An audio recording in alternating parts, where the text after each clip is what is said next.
and welcome to this video. Today I want to do a topic that is very close to my heart, something that I feel like I have a lot of experience in, and that's in how to quit your job without a plan. You have no plan A, plan B, plan C, zilch. You're quitting your job to no plan.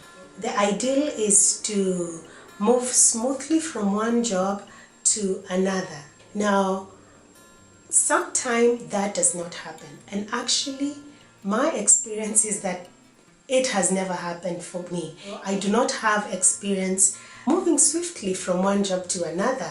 I would love that experience. I think it's very stress-free. But thanks to that, I have a few tips that can help you when you feel like you've reached that point in your career or in your job where you have done everything that is humanly possible, but there's nothing else coming up. You're not getting interviews or you're not getting another job. You could even be leaving a job that you love for reasons, maybe family reasons or health situations, but whatever the reason, then you might be forced to leave your job and actually leave without another job.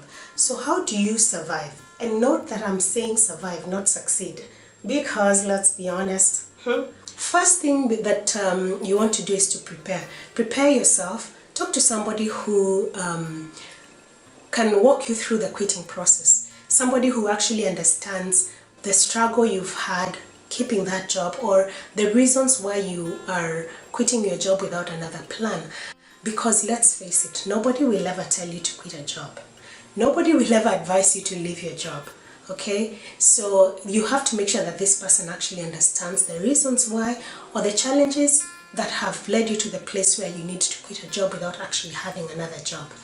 The other thing you want to prepare is your finances. You can never be fully prepared with your finances. Maybe some people have been fully prepared, but my experience is that you can never be fully prepared with your finances to quit a job or to put yourself in a position where you have absolutely no income. But you can prepare yourself. First of all, look at your investments and savings. If you can put aside savings that can last you at least 6 months, maintaining you in the same lifestyle that you had, then that could be a great start. Look at your investments. We have investments that we don't really want to touch because if you touch them, then we're going to lose a lot. But we want to make sure that you have an investment that can be liquidated or liquefied in a short period of time. So if you're planning to leave your job, maybe you have 6 months time, you have 3 months time to do this, then you probably have those investments you have put aside, knowing that this one I will just sell it quickly when thick gets to thick, especially investments that are short term. You want to make sure that those are prepared. And you can also prepare yourself by cutting down your expenses. We have certain monthly subscriptions and membership that we honestly can do without. So try and bring your life to a place where you actually are living way below the means that you currently have, so that you can not only save up, but you can also get yourself used to living within that budget. Because when you're doing this, when you just have no choice, it can feel a little bit more tough than when you're doing it because you've chosen to do it. So a few months, 6 months or 3 months before you quit your job, you can try and bring down your expenses so that you get yourself prepared to live in that kind of life. The other thing, other than preparing yourself, you want to do is, if you can get as much information as you can about the resignation process, do that. Most of us, you'll be surprised, we don't really know the resignation process. Most employees get into a company and they're just happy to move on without really thinking about what if it gets to this point. Get as much information as you can. Most HR departments are actually required by the law to make available this information to you as an employee. You actually have a right to the employee or to the HR manual. If you don't, that's a different thing. But try as much as you can to get your hands on the HR manual, read through and understand the resignation process. If you really don't have that time and you don't want to get into the HR manual, talk to somebody in HR, someone you can trust. I know that some HR departments or some companies do not take resignation with grace. So maybe you want to talk to somebody who you trust in HR, or somebody who's actually resigned from that particular company. And if all fails, there's always Dr. Google. The problem with Dr. Google is that the information there, you have to be very sure it's information pertaining to your country or to your company, because employee laws are different in different countries. Just make sure that when you're going into Google, you are very sure you're actually getting information that is suited for you. The next thing is use your company privileges and benefits while you still can. But I have to say that you have to be very careful what benefits you're touching, because there are some there are some employee benefits that you have to earn. Something like leave, you must earn leave by working a certain amount of time to allow yourself to go for a certain period of vacation. Leave benefits, those you have to earn them. So if you haven't worked for a period of time that allows you to earn that particular benefit, then you might want to be very careful, because that might cost you.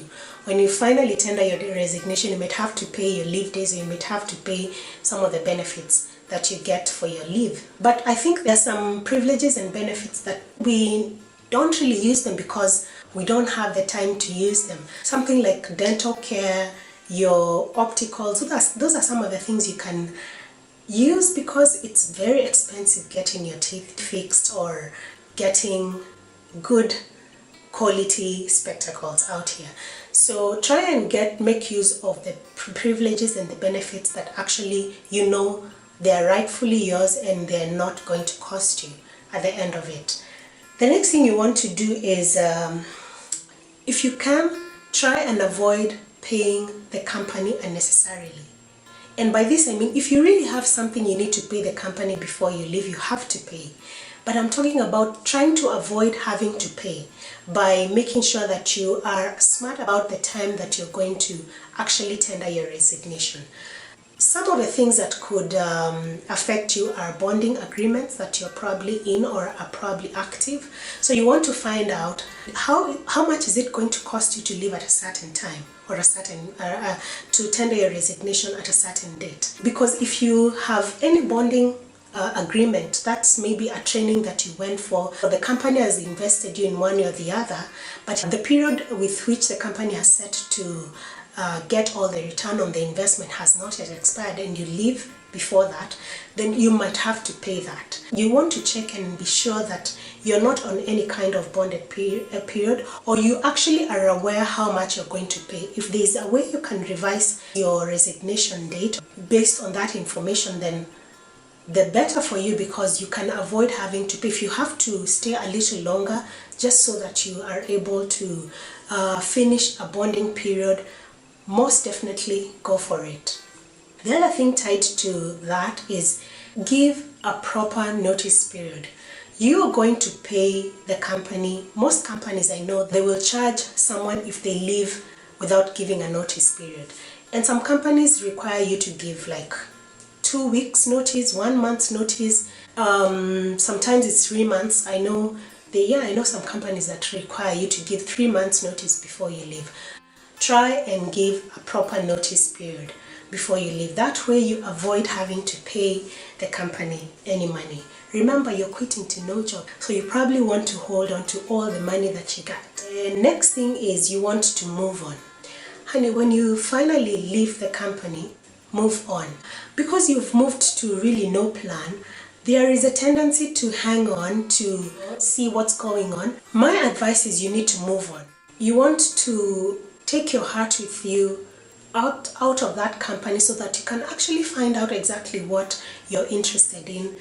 Which brings me to the next point, which is be open to try new things.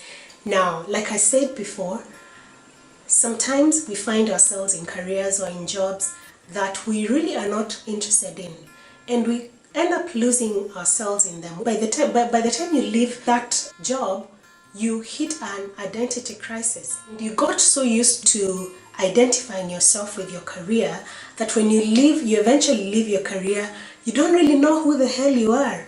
So the more reason you want to be open to trying out new interests, new things. Go to a place you've never been to. Indulge in things that you probably would not have done when you're doing this particular job. Learn a new skill, learn a new language.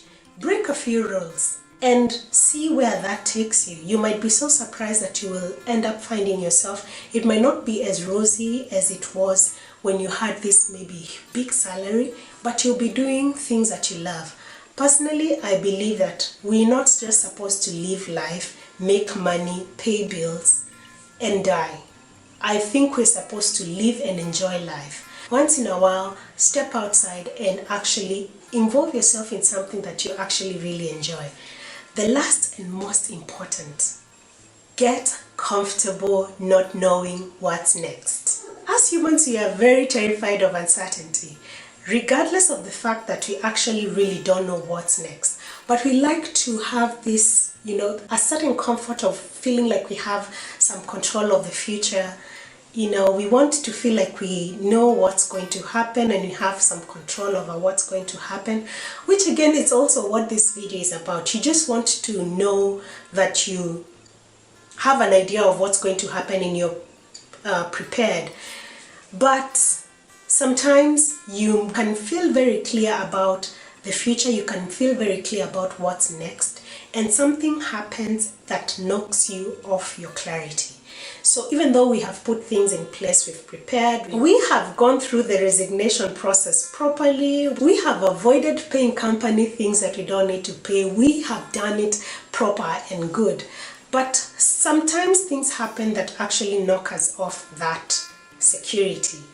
Being out there without a plan can be very nerve-wracking. I would compare it with, it's a roller coaster as compared to a merry-go-round, if that makes sense.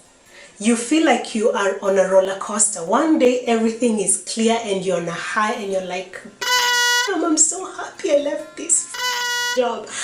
I am having the best of my life.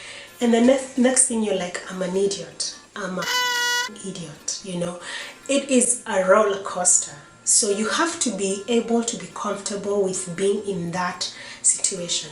And because you've stepped out of your comfort zone, one thing that I always like to do is to find little small pockets of comfort that I can just enjoy while it lasts and be back in the roller coaster. But what I can say is that it's all worth it. The benefits outweigh any kind of uncertainty and any kind of roller coaster that you might find yourself in. If you've gotten to that place where now you do not have any other plan, but you have to leave your job, there's a way you can do this and actually survive. If you know anything else that I might have missed, please be sure to add that in the comment sections. I'm happy to answer your questions. I'm also happy to hear your perspectives and your experiences if you've ever done this crazy leap of faith. Until next video, cheers. Bye-bye. Subscribe. Yep.